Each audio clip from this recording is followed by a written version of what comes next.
Clark, Present. Deputy Mayor Bell, Present. Councillor Snutch, Present. Councillor Fisher, Present. Councillor Tuyu, Present. Councillor Goff, Present. and Councillor Bell. Present. Thank you, Your Worship. I don't think you need to do the live stream, do you, or yes? Actually, we are, Your Worship, Yes. yeah. Okay, go ahead. This meeting is being streamed live on the Township of Ramara YouTube channel. Be advised that by attending a public meeting of the Council of the Township of Ramara, you are consenting to your image, voice, and comments being recorded and will form a part of the public record. The chair, CAO, and/or clerk have the discretion and authority to terminate or interrupt the live streaming in exceptional circumstances where the content of debate is considered inappropriate to be published. Thank you. Okay, with that, I'll call the meeting to order, and I'll apologize for anybody that came to the chamber. We're having technical difficulties today, so all the council had to join via Zoom. But we are on the live stream, which is good. So I'll look for a motion that the agenda dated March 10th, 2025 be adopted as presented. Moved by Councillor Goff, second by Councillor Bell. Questions on the agenda? All in favor? That is carried. Thank you. Do I have a disclosure of pecuniary interest by any member of council? I can't imagine any, but if you find yourself in that situation later, please declare it at that time. We do have a presentation of receiving of petitions. Dr. Ricky Sheath is here from Forest Clinic Deputation regarding the physician recruitment. And I will say, because this is a public setting, obviously no questions about the personal finances or personal information on the doctors or anybody, because we are in a public session. That would be confidential information. So with that, Doctor, if you're ready whenever you are. Thank you, Mayor Clark and Deputy Mayor Bell and members of the council and the citizens of the Ramara community. I just wanted to briefly explain kind of what my goals are with my clinic and how I can serve the people. I started doing a northern virtual clinics back in 2019.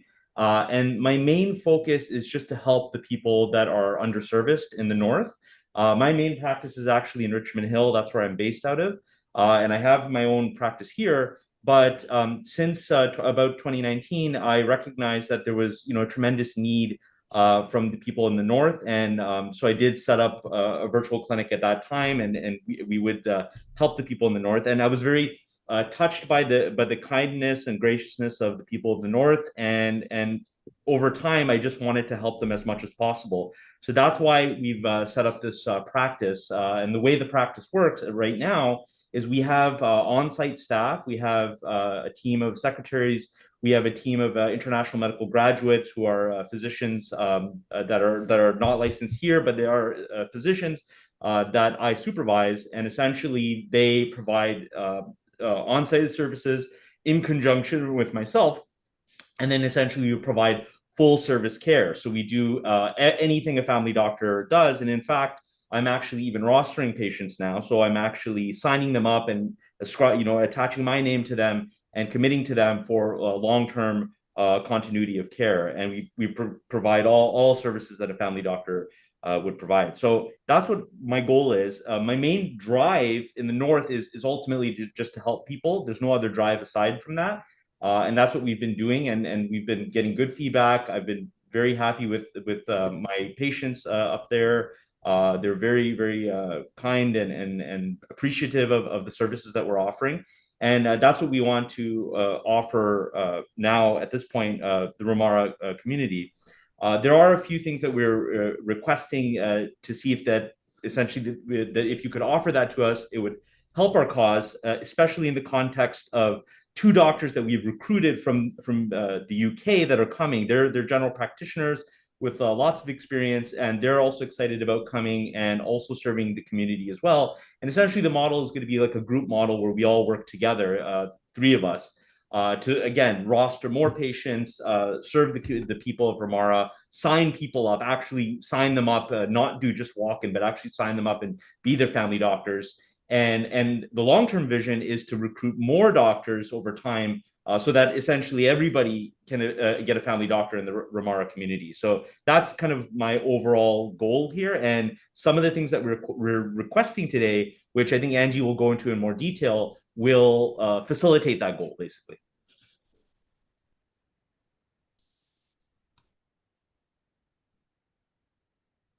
Okay, we have Angie here. Angie, are you there? Yes. Hello, Mayor Clark, Deputy Mayor Bell, members of council, and citizens of the Ramara community. Thank you very much for the opportunity to speak to you today about our requests and our vision for healthcare in the North. I'm here, First and foremost, I would like to express our gratitude to Councillor Sherry Bell for her invaluable support in guiding us through this process. Councillor Bell has been instrumental in connecting us with key members of the Ramara government, including Member of Council Joe Gao, Director of Building and Planning, and Chief Building Official Walid Zekri, and Ramara's Chief Administrative Officer Gail Jackson. It is only with Councillor Bell's encouragement that we're able to speak to you today and share our vision for healthcare in Ramara. You may be wondering how our arrival in Brecken came to be. As Dr. Sheff mentioned, his journey in the North began in 2019 in Orillia, where Avail Cannabis Clinics invited him to join their team and provide virtual medical care to Northern Ontario. It is at that point, like he mentioned, that he saw the dire state of the healthcare system in the North. He was seeing patients who were seeing him for the first time for a medical issue that should have been treated a very long time ago. And by the time they had spoken to him, it was, the illness had advanced to unnecessary levels. It could have been prevented if they had access to timely primary care. That's when his heart sort of became attached to the North. And, from there, Forest was born. During the pandemic, when telemedicine was broadly accessible, Dr. Sheff provided care to any patient in Ontario over the phone whose medical needs were suitable for phone consultation.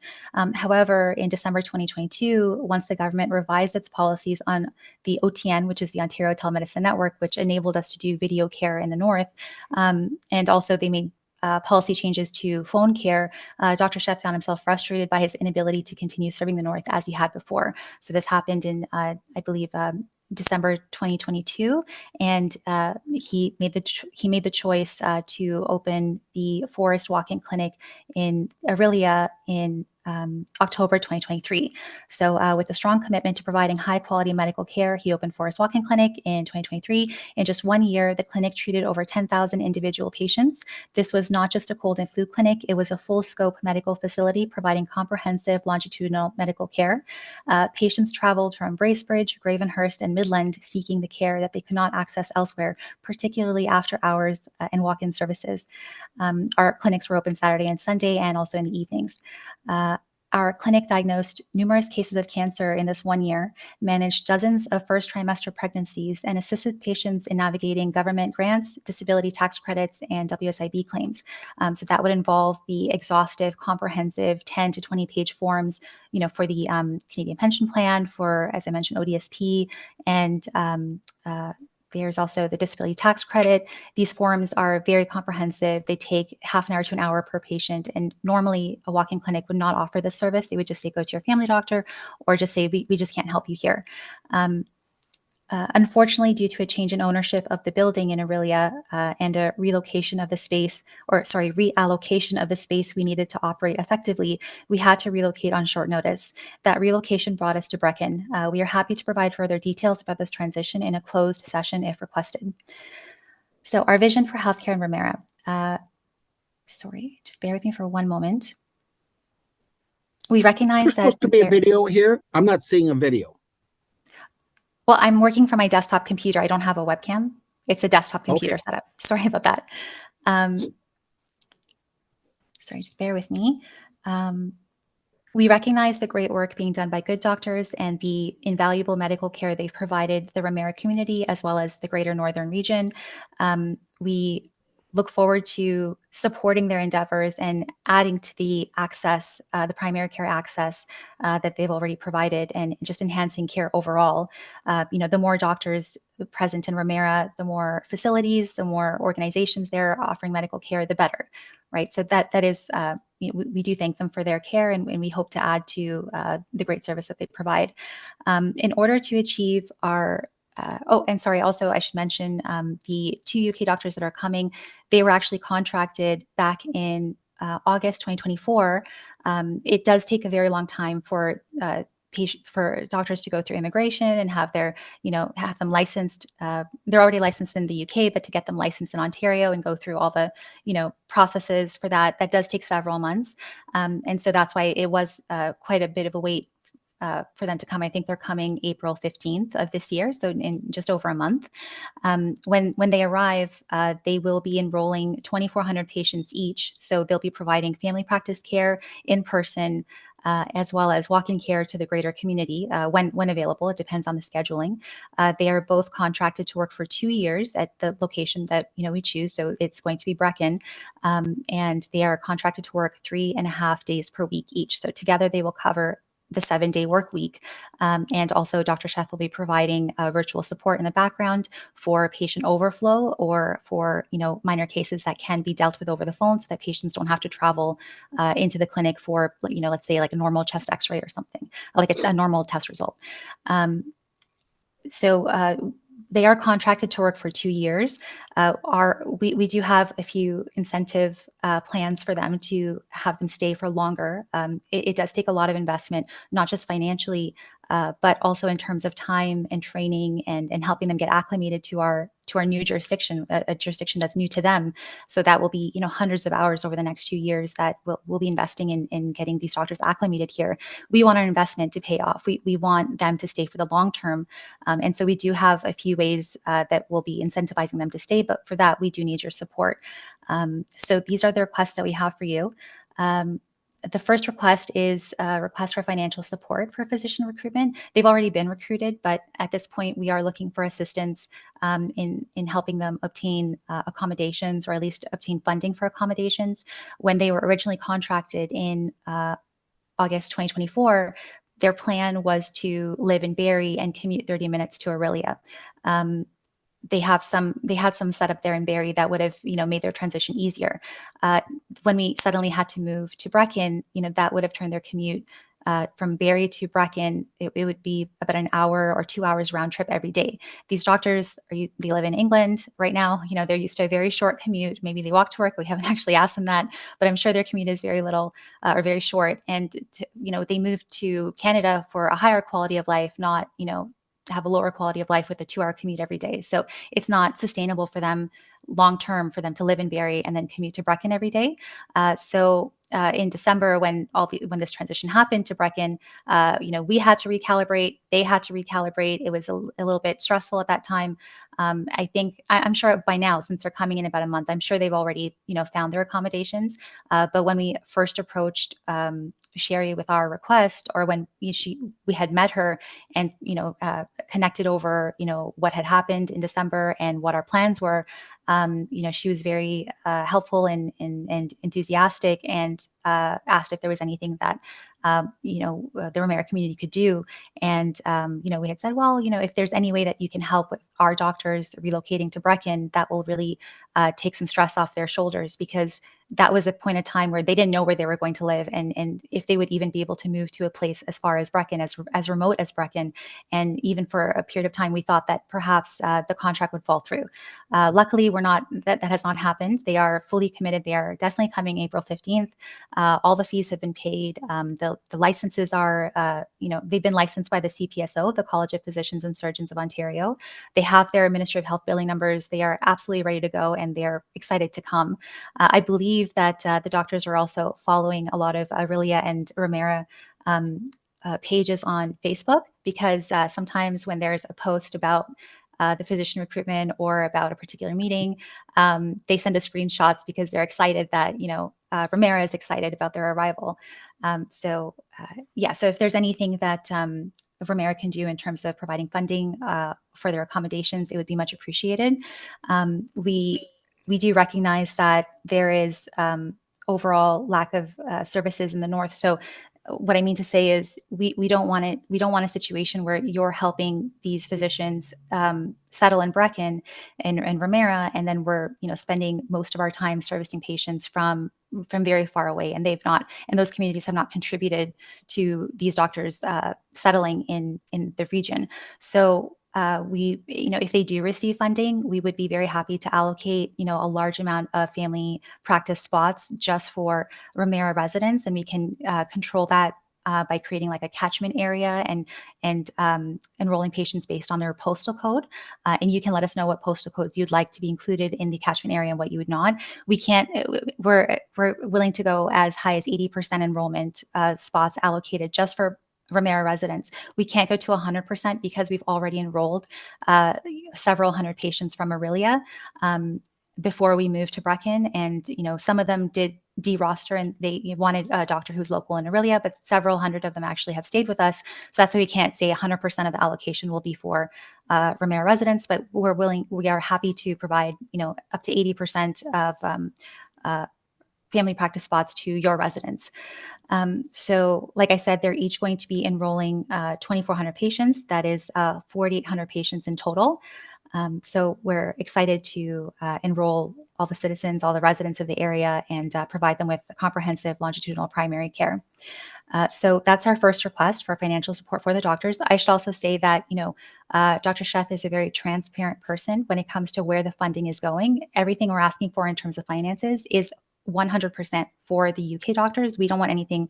He doesn't want anything for himself or for the running of the clinic. He's already taken that upon himself. For transparency, if you do need to see where the transfers are going, or if you need to see the enrollments and to see the exact postal codes of the people who are being enrolled, whatever you need to see, we are very transparent. Of course, there are privacy laws that we have to respect, so we won't be able to, provide you full access where you can log into our EMR and see everything or ask for a list of patients, but we will be able to provide you with certain types of reports that will, I'm sure, answer any questions you have and allow you to do your, compliance checking that you need to do. We're committed to being 100% transparent in whatever you need within our capabilities. So our second request is for a letter of support from the mayor of Ramara to the department, the government department, which provides the NR3 grant. So that is short for the Northern and Rural Recruitment and Retention Initiative Grant. They call it NR3 for short. It's designed to attract and retain physicians in underserviced communities. This grant provides financial incentives to physicians who commit to practicing in a designated rural area or remote areas. In order to secure this grant, we need a letter of support from the Ramara Council confirming the need for additional physicians in the community. This letter will significantly strengthen our application and increase our chances of securing funding that will help us retain physicians in Ramara. Again, these, if they are awarded these grants, they will go 100% to the two UK doctors. We will not be taking anything in Forest. And just to let you know what the disbursement is and how it works, just bear with me for one quick moment. Your RIO score, the Rurality Index of Ontario, is a measure of how rural your town is, and I believe 40 is the cutoff as to when you can. A score of 40 is when you can call yourself a rural community. And based on the Ontario Medical Association, Ramara has a score of 44, so that makes you a rural enough community to have your doctors apply for this grant. I believe the funding is about $85,000 dispersed over 4 years. So even though they're contracted to work for 2 years, if they are awarded this grant, they will need to work in a rural community for 4 years. And while I'm speaking, I'm going to try to pull up the exact percentages. I do apologize. Sorry. Have my notes here. Okay. Okay, so year one, they'll receive 40% of the grant. Year two, they'll receive 15%. Year three, they'll receive another 15%. And then year four, they'll receive 30%. And so that's basically how it works with the NR3 grant. And sorry, the letter of support we need from you is actually not just confirming that you need physicians in the area. We need the letter to state that these doctors should not be expected to work in a hospital. So there are criteria that you need to meet to be able to even apply for this grant. Our doctors, the two UK doctors, will meet all of the criteria except for one, which is that they need to commit to working some amount of time in the local hospital. And if there is no local hospital, like in Ramara, they need to work at obligate some of their time to the closest local hospital, which I believe would be Soldiers Memorial Hospital. Now, in some cases, they do waive that criteria or that requirement if they get a letter of support from the community stating that it would be detrimental for the community for these doctors to take time away from the community and allocate some time, part of their time, to a different community, like a hospital in a different community, or in a setting where their services will not be best maximized. Now, if these doctors are each working 3.5 days per week to cover 7 days, I don't really know exactly what the obligation is in terms of how many hours or days per week a doctor would need to be involved with the local hospital or the Soldiers Memorial Hospital. I'm not sure at all what the obligation is, but if they're working 3.5 days per week, a full 7-day per week clinic, we've invested a significant amount of funds and, in bringing these 2 doctors over to primarily serve as family doctors to the Ramara community. And we are going to be investing a lot of time in getting them acclimated and used to this jurisdiction and what the rules are and how, the medical system operates here. And we would like that investment of time and funds to be used towards providing the maximum amount of care we can at a primary care level to the residents of Ramara. We do not want it to be a part-time clinic where it's open 4 or 5 days per week. That's what we're offering now. Right now, the doctor actually works 10 to 12 hours per day, 4 days per week. He's a solo doctor. If we are becoming a 3-doctor team, then we just don't want anyone working in a hospital. Aurelia, I'm sure that they have needs as well in terms of staffing their hospital, in terms of even having family doctors in Aurelia. But when you compare Aurelia to Ramara, your needs are greater. So if we're paying so much money to bring these doctors over to you and we're spending so much time training them for you, we would want them to spend 100% of their time taking care of your patients exclusively.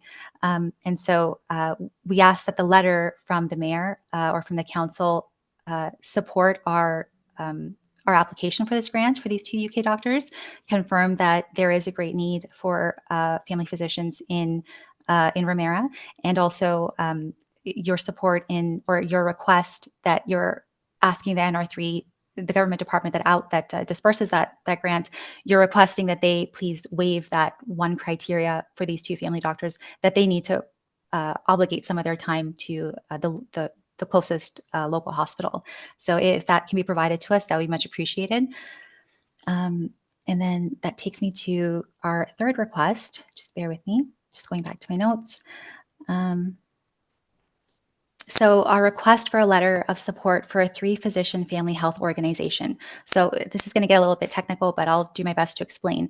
So Ontario offers several physician payment models, but for simplicity, they can be broadly categorized into fee-for-service and family health organizations, or FOs.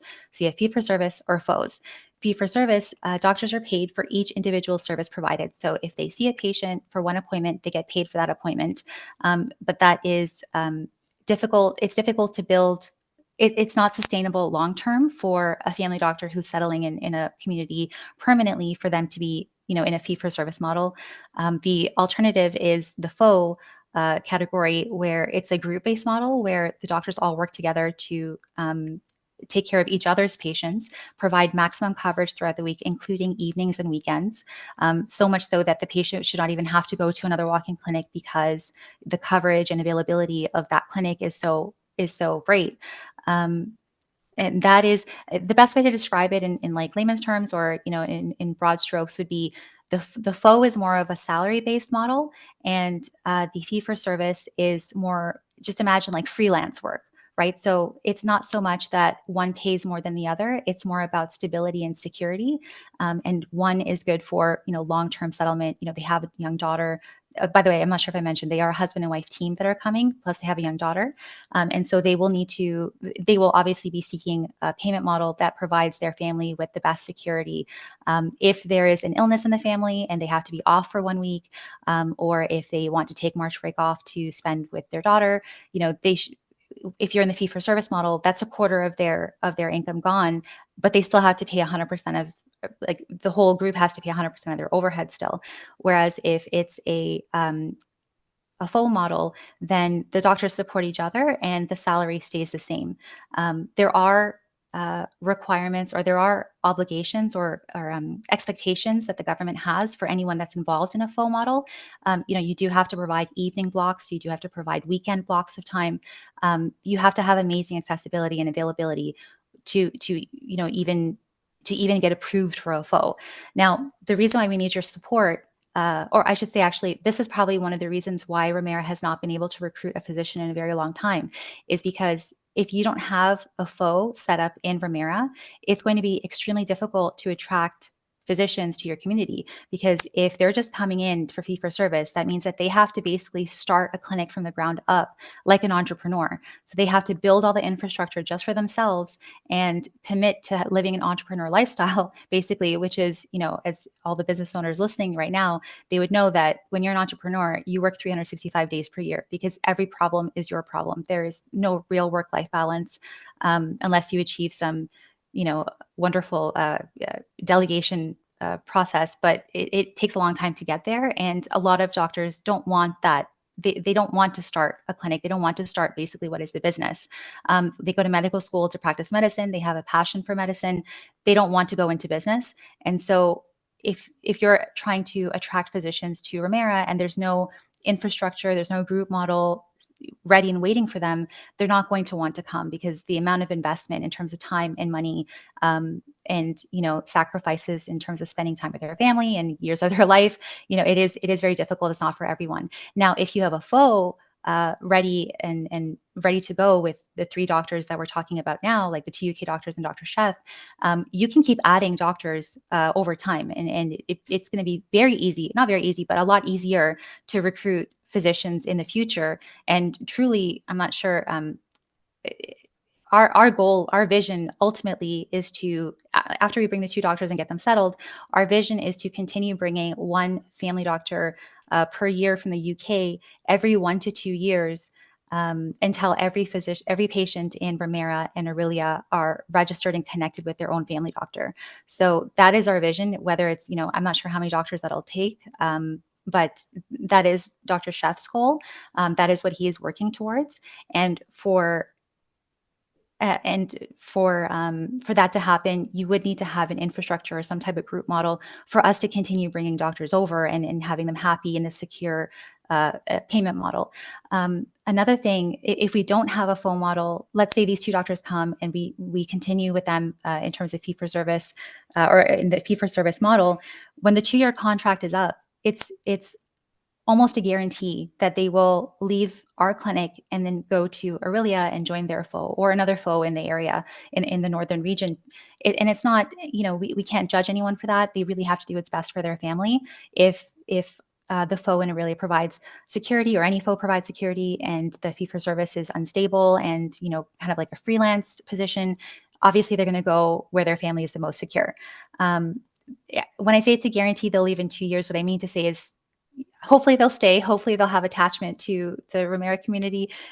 All their data is going to be with us, so it will be difficult for them to really extricate themselves. But most doctors want a good work-life balance, and most doctors' ultimate goal is to be in a faux. So we want to make sure that we are providing them with that opportunity to stay here. If we have a faux, if we put them in a faux in Ramara, then there would be no reason for them to go to a faux somewhere else, because like I mentioned, it's difficult for a doctor to extricate themselves from a clinic, remove their data, separate it from the rest of the data in the clinic that belongs to the other doctors, and notify everyone and get themselves established in another location and become familiar with that location. Like it's not a pleasant thing for a doctor to migrate from one EMR to another, like one electronic medical record like software system to another, and to migrate all their patients over. Nobody likes doing that. It costs thousands of dollars in terms of fees to the EMR companies. It's like, imagine you're moving your whole house. That's what it's like when you move from one clinic to another, if you're really integrated into the original clinic. But like I said, if we have a full model, they will have no reason to leave. In terms of their long-term plans for Ontario, I don't think they haven't really okay, how do I put this? Their goal is to make a life in Ontario. That's why they moved here. It's not just a temporary move. They would not uproot their 10-year-old daughter's life to just move to Ontario for a 2-year contract and then move back to the UK or to like a different country. They want to provide her with a stable living environment in a good and safe community where she can be around children her own age and has like a good upbringing. And so they do want to stay in Northern Ontario for the foreseeable future. And why not make that Ramara long term, right? Why not make the next 10 years of theirs be in Ramara? So that's our goal to keep them. So as I mentioned, Can I just say something? Can I just oh, say yes. Oh, Yeah, sorry. yeah. Sorry, I just wanted to clarify something. So, the things that Angie is saying is of course valid. But the real thing with respect to physicians being committed to a community ultimately comes down to the physician. If a physician is a good person, a kind person, a caring person, and they're connected to the community and connected to the patients, that's what will keep them solidly connected to community. We believe Dr. Gaffer and Dr. Salima are those people because I've spoken with them extensively. I've done lots of research on them, and they're extremely nice people. And I'm convinced that they'll fall in love with the Ramara community and they'll be committed to the people. That's the real reason that I think they'll stay. Now, what we're saying is that by getting something like a FO, that model will be much more appealing to them from a quality of life standpoint and a work-life balance standpoint, and that will incentivize them to stay further. That's the whole idea, is the commitment to the community, the love of taking care of those that are underserviced and that are in need, and then also having a good work-life balance. That combination is what I think will allow them to be satisfied and then continue in the long term. And I've spoken with both of them, and they've expressed interest in that, and they've expressed interest in a long-term vision of a multidisciplinary facility where we all work together, we work with allied health, and we serve the community. So I just wanted to clarify that. So I'll actually save you the sales pitch on that one because I can support both these letters. We're well familiar with the grant program.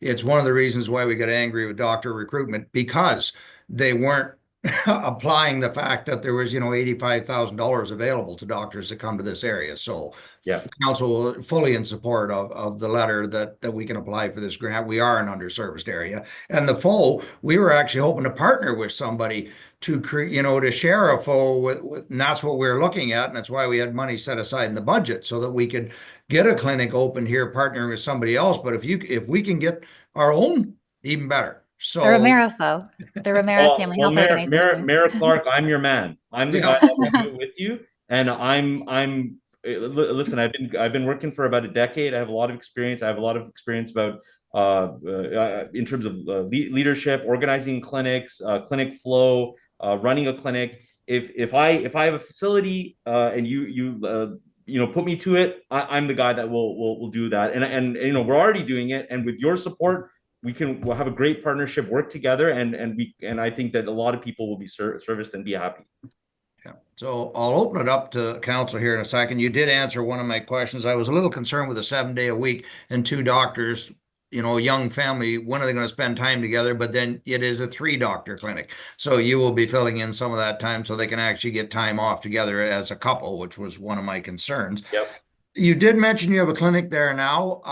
Is it online only? Is there a nurse? Is it similar to Good Doctors, or are you up here 1 day a week? How is it operating now, and how would you do it like on that day when the doctors aren't in? Is it strictly online, or is it similar to Good Doctors where there's a nurse or somebody when you walk in? Yeah, so the way it works now is we have 2 secretaries there, and actually one of our secretaries is actually a resident of Ramara. Yep. Her name is Anna, and so we have that. They're working full time whenever the clinic's open, and then I have an international medical graduate team. Right now, we have 2 international medical graduates. So they're physicians that are licensed. They have medical degrees, but they're not licensed in Ontario, and usually they're in the process of applying for residency. But they are doctors themselves, and then they're on site at all times. So there's always a physician on site. I shouldn't say physician, a non-licensed physician, an international medical graduate. They do the physical examination, they do the initial kind of history taking, and then they speak with me, and then I come in and I speak with the patient over video, and we communicate over video, and then we take all that information, put that together, and then we take action and make medical decisions. Perfect. So I'll look to council. Any question? Oh boy, lots of hands. I'll start with the deputy mayor and pretty much, yeah, I'm so are sorry. you There was just okay? one more thing. Just one more Yes. thing I wanted to say. So the letter for the support of the FO. So the rule is that you need six doctors to open a FO now. Right. They changed the rules I think it was about a year ago. But if a community is rural enough, so if they have a rurality or RIO of greater than 40, then they will sometimes make exceptions. And so we need your letter in supporting our 3-doctor FO. Yep. If that's No it. Okay. problem. Thanks. Okay, deputy mayor. Yeah, no, I think this is all great news. I have no issue with the letters for either one of those items. Still on the fence about the recruitment, using our recruitment fund for that. It's really hard for us, just to explain the background, to, justify to our residents that we use their tax money to help offset somebody's personal rent. When we all figure doctors are somewhere over $200,000 a year. A lot of our people are struggling to pay their own rent and mortgage. So that one, I can definitely fit it into some kind of a recruitment plan. I'm still not sure how to fit this in and approve it the way it sits now, the way you've asked it. My question was about the 2 doctors. Is it 2 doctors with support of a third, or is it 3 doctors fully? Because we're talking either 4,800 patients or 7,200 patients. So Yeah, it's two so sorry, go ahead, I doctor. can answer. Yeah, so it's 4,800 for the 2 doctors. I would be committing to rostering at least 1,000, and so it would be 4,800 plus 1,000, and then that's just for now. And then in 1 to 2 years, likely we're looking at recruiting another doctor, and each doctor we recruit to join the FO would be essentially the cap for a FO per doctor is 2,400, so it would be another 2,400. But I would be committed to an extra 1,000. So I would be part of it. Great, thank you. Okay, Councillor Goff. Thank you, Dr. Sheath and Angie. I know we talked and discussed in January, our first original meeting, and you brought up things there like your long-term goals. We talked about the old buildings beside us, and if they eventually get up and running, what you wanted a 99-year lease, and I was impressed that you were going to be committed to being in Ramara for that length of time, and how you wanted to grow the doctor aspect in Ramara and having that a full one-stop shopping where you can get lab works done, x-rays done. Yeah. If you could explain that to our council, I think that would help a lot. No, of course. And I've actually spoken with Dr. Gaffer about this. He's very excited about that idea as well, in terms of a long-term project where we have a facility and it's multidisciplinary and we have allied health there.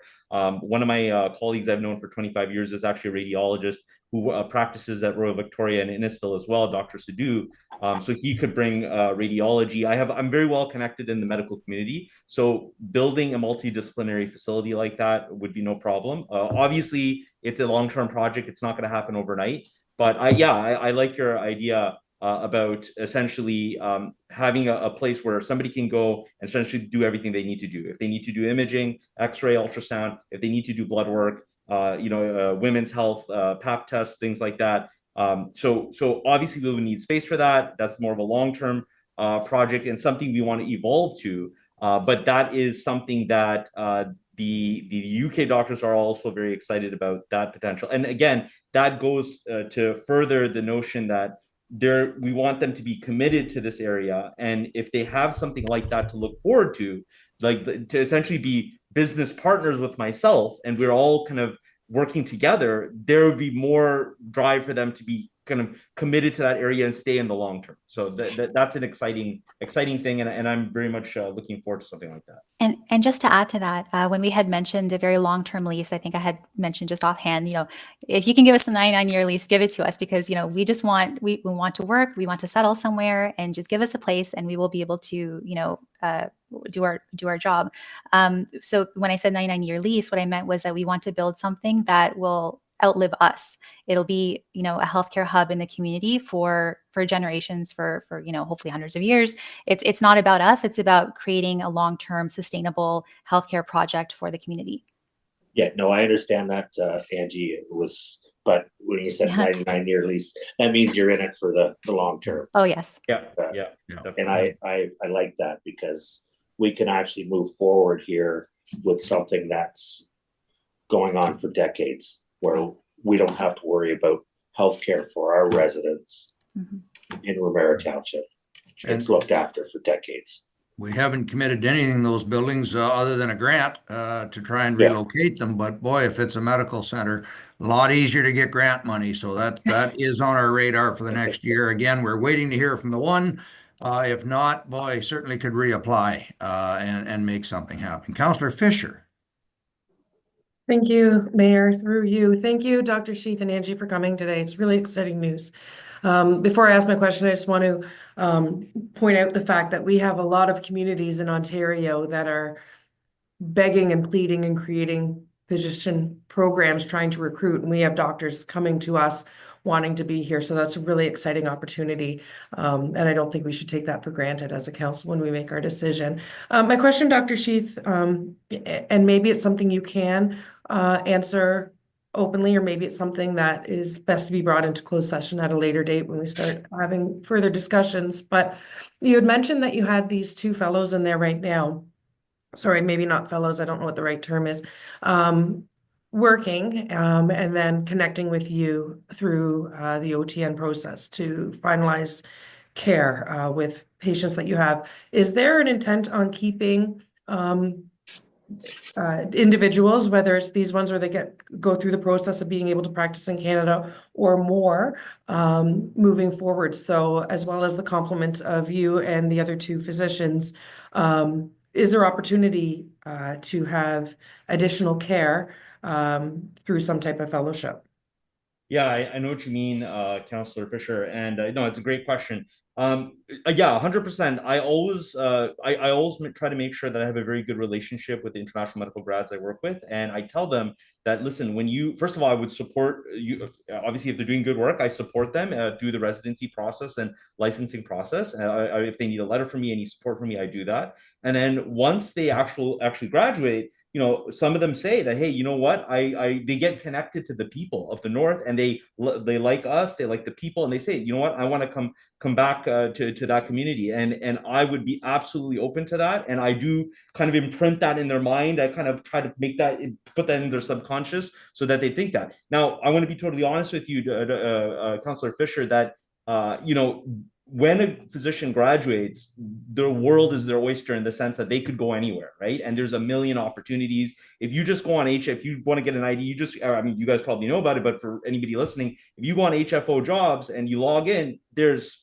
thousands of job ads for physicians. So it is challenging to get them to come back, but maybe the combination of them liking the people, hopefully liking us, and the team that we build, they might be incentivized and say, you know what, I want to go back and work with you guys. So I'm very open to that. And I tell that to all the international medical graduates I work with, that, hey, you know, come back and let's work together.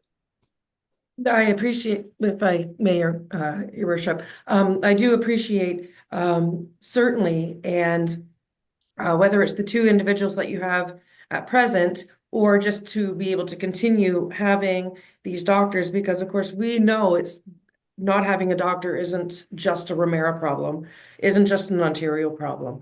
So I recognize fully that the world is their oyster. And I do think that it's important that we do get doctors trained and here, so that this isn't an issue where there's a lack of doctors. But I guess more to, once these doctors have all their paperwork in order to be able to either stay or move on, does that window stay open for another person to go through that process with you, so that there will be another complement of another 2, 3, 1 continually rotating? Oh, yes, definitely. Sorry, I misunderstood your question, Councillor. I'm sorry about that. So I was speaking more about the international medical grads that are assisting me. In terms of the Dr. Gaffer and Dr. Salima, the ones that are licensed that are coming through,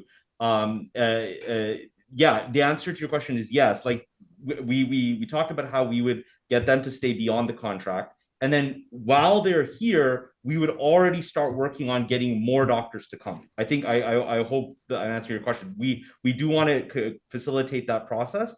And again, if we have the FO, then we would advertise that as a tremendous incentive that to say that, hey, come here, we have a FO, we have an established model, everything's set up, the clinic's set up, come here, work in Ramara.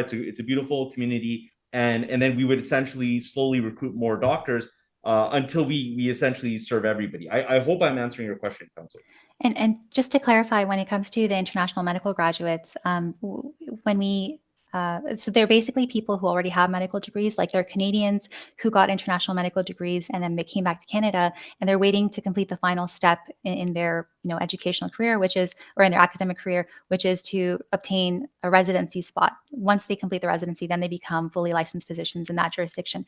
Sometimes the gap between getting the medical degree and getting a residency spot can be several years. So in that time, they can work as nurses under a licensed physician, like under supervision, and also by working under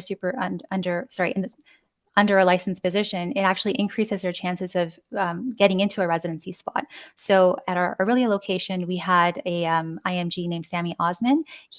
So they usually find out in March if they were accepted into residency, and then they have to leave in July to start their residency. So last year, Sammy Osman was wonderful. He was accepted into a residency spot in the States,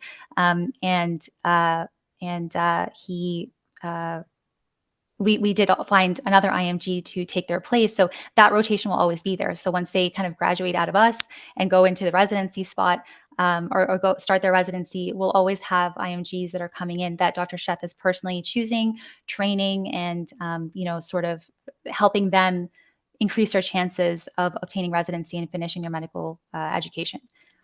And once they finish a residency in the States, it's true, it can take several years for them to move back to Canada, but ultimately that is their goal, to come back to Canada and be with their family. So we're helping to increase the number of licensed physicians in Canada as well. Excellent. Thank you. Yes, that does answer, Angie. It will be a complement of Dr. Sheath plus the 2 UK doctors, and at least now the 2 UK doctors. Yeah, IMG. IMG. Yeah. So we'll have 2 secretaries, 2 IMGs, and 3 physicians. That will be the team, the immediate team, and then we'll build on that. And sorry, just one more point I want to say is that there was also a Richmond Hill IMG who graduated into or who was accepted into an American residency program. And there is one IMG in Richmond Hill now who told Dr. Sheth a couple of weeks ago that he just completed some interviews in Pennsylvania. And he told Dr. Sheth that the only reason he got that interview was because of his work with Dr. Sheth. So I just wanted to say that. Excellent. Yeah, and it just gives me another thing comes to my mind is that this is also could be a potential opportunity for residents as well. Like if this really starts expanding and if we get a bigger facility, we could partner with universities as well, like the Northern Ontario University School of Medicine or any other universities.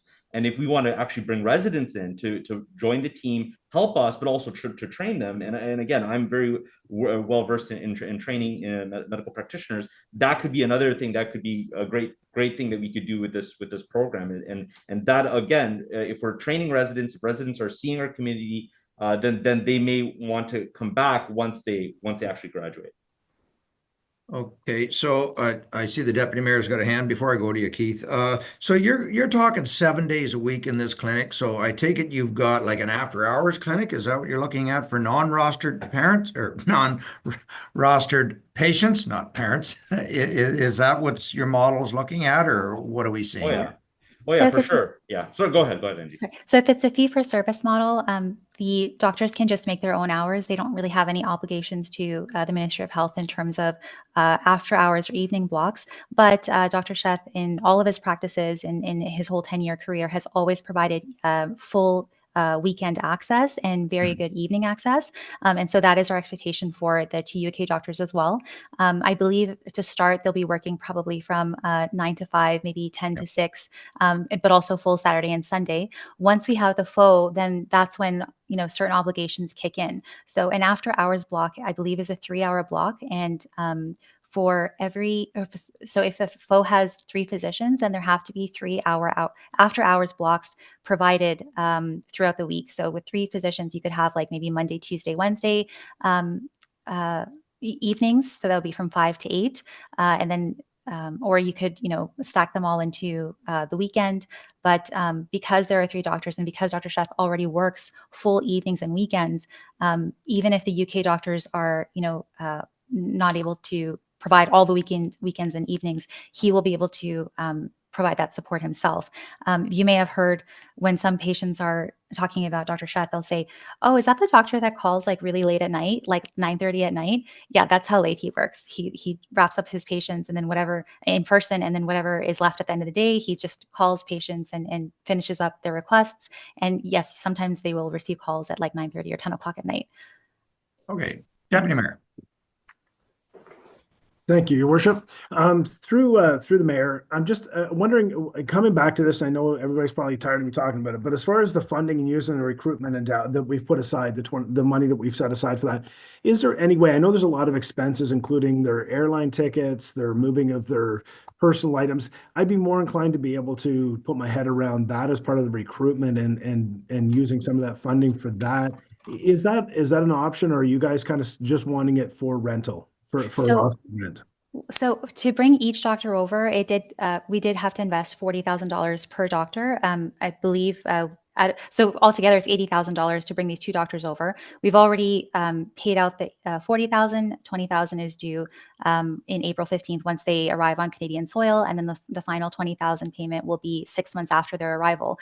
So the whole purpose of that recruitment fee is to pay for their immigration costs, like with the lawyer's fees. There's an LMIA, which is a special type of assessment that the government, to prove to the government that there is a need of physicians here, and other associated costs. So I think that is really all covered at this point. If you would like to contribute towards their airline fees or like their airplane fees or moving costs, I mean, I'm sure they'll be more than happy to take whatever you can offer. Just a follow-up, Mayor? Sure. Yep. Okay, go ahead. Through the mayor, Angie, I think one of the things that we're kind of stuck on is that we're in the public eye. So we've put that money aside for doctor recruitment, right? So I'm trying to think, like, I mean, I would much rather be a part of that fee for bringing them over here, the 80,000, and be able to give you that money towards that. And then you reallocate some of your funds for anything in between there that you'd like to help with. But I would much rather, as a public figure, use taxpayers' money to help bring those people over as part of that recruitment, because Yeah, that's I what would, Deputy Mayor, I would be completely fine with that. I think that's All right. completely reasonable. That would help us out. I mean, there's definitely some financial burden on me because I'm doing all this. So if you would contribute that would help us, and I would put that directly towards the fees to actually recruit them and bring them over. But if there's also anything you can allocate to these two doctors, that would be wonderful. In the long-term vision, like when we bring one new family doctor over every 1 to 2 years, the reason why it's spaced out like that is because it's so expensive to bring them over. So if you can help with those recruitment fees, then we can bring new doctors over faster.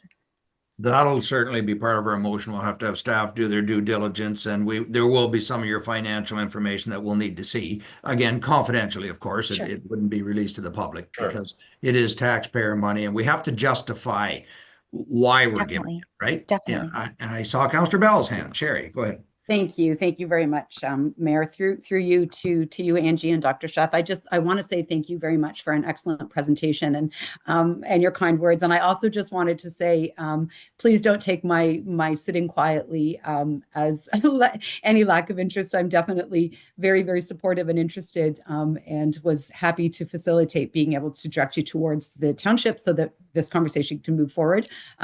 And it's just that maybe some of the other council members hadn't had an opportunity to speak with you, and that's why I'm quiet. But I just wanted to say hello and thank you, and don't mistake the quiet for not being engaged. I'm most definitely engaged. Certainly. Thank you. Thank you for all your support. Thank you, Okay. Councillor Bell. Okay, so it's I think any other questions? Now it'll be a matter of, and I can read the motion that we received the deputation for Dr. Ricky Sheath, Forest Clinic regarding physical recruitment as information, and that staff, how do you want to word it, Gail? That we directed the staff for a report. Would that be the best way? And then we can get the letters. I'm fine. I think council's fine now. If that's a time sensitive matter, we can approve 1 and 2. I did see you had a garbage request on there. That would be Oh, yes. Simcoe County. Yeah, the recycle is going to be a problem because the province is taking that over, and it's no longer going to be in the. So that's one I can certainly work with through Simcoe County to see what we can do. But big question mark over garbage right now because the province is taking over the recycling, and they're sticking very, very tightly to the rules. And I doubt they will give you a second container, but still working on that one. Certainly. Gail, what did you have for us? Through you, Mr. Mayor, certainly, if that is the direction of council, that the deputation be received, and that the CAO be directed to prepare a report on the request from Dr. Shelf. And I just looking for clarification, Mr. Mayor, if that is the direction of council, you will want to enter into an agreement with Dr. Shelf just in terms of if council does decide to provide Yes. any kind of funding. Yes, okay, and that's fine. So that certainly is an option, Mr. Mayor, if that is the direction of council, and I would commit to certainly preparing that report as quick as I possibly can, if And that's the then direction. the letters, do you want them included in that report, or is this a time sensitive, doctor? I think, let me get back to you on that because All right. we haven't applied yet for the grant. So I would be in touch with you on that. All right, perfect. If I can, through you, Mr. Mayor, if I may, through Yes. you, Mr. Mayor, we would aim for the March 24th timeframe in order to prepare that report, provided council doesn't have any concerns with reporting directly to council. So I would ask that the doctor get back to us as soon as possible so that we would have that information for the report. Yeah, sorry, it is actually a bit time sensitive, so I will get back to you very quickly, and hopefully, we can get that done, as soon as possible. Once we submit the applications, it will take several months to find out if we were approved for the FO or if we are approved for the FO and approved for the NR3 grant. So, even if we were to get the letters today, we probably wouldn't find out till fall if everything was accepted. So the sooner you can give us these letters, the sooner we can move forward with our applications. Perfect. And the only thing I'll leave you with is you're aware of the buildings we purchased next door. And again, we haven't earmarked anything solid for them. We're trying to get them restored and moved. But you were aware we own a medical building right now? I was not aware. I know that you do own some government buildings, but I wasn't aware that.